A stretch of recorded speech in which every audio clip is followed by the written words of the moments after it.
Alright, hell yeah. So in this footage, we kind of just get pieced out right away, and our boat kind of really gets wedged right here and gets thrown out. So that's all we're going to look at. We're going to see if this could actually be a move that we could do to maybe go from like maybe one side of the river to the other. We do have a pile here, and if your objective is to actually, you know what I mean, get out of the pile, and this is a pretty small pile, but anyway, this is wedging right here, and it's wedging against the pile. So this is just kind of showing that if you have a hit and a wedge, then the bow actually turns pretty fast, and that's just going to turn all the way out.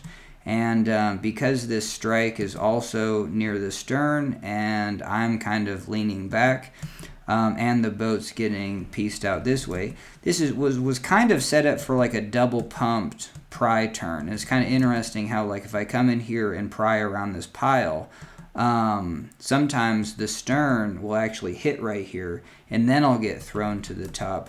But all of that technically happens right here. Here is the strike to the stern. I actually do get thrown up, but I actually just get thrown all the way up and over. So it's just kind of fascinating. And why this happens is I'm not heavily edged, and so having a R1 boat that you can edge over here and this can release way more is very helpful, because that just takes a huge hit and carries all its momentum to the top, and now nothing is surfing back in, like the whole boat is out. But the videos prior to this, I was kind of entering about the same, probably heavily leaned a little bit more, so I didn't hit this.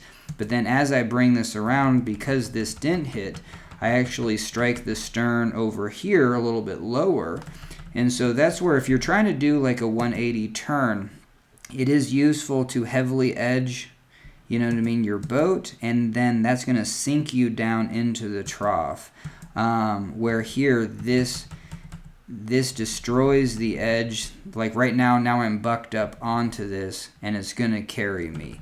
Where here is, if I heavily edge this, it's going to run into the pile, and this is going to send me lower into the trough.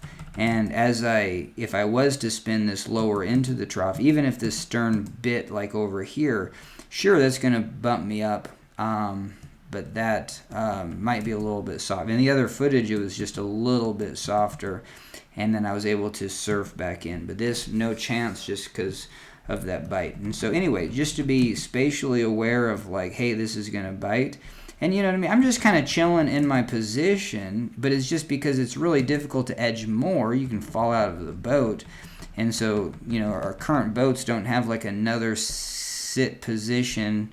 That's where I kind of want just another sit position just a little bit left of here, and then build up some extra stability maybe, and then just to have a better edged position. All right, so hell yeah. So I think I'm done with this one. Anyway. And maybe you could use this as to your advantage by kind of squirting out, you know, and maybe squirting across the current, because you know it's going to throw yourself to the top, building up that energy and using that. That could be something you might want to use. So it's just kind of fascinating. A lot of the R1 stuff is just like, what is it going to do? And then can I know it's going to do that every time? Can I do this on repeat? But I just don't see any you know, immediate use just to get thrown out of the wave.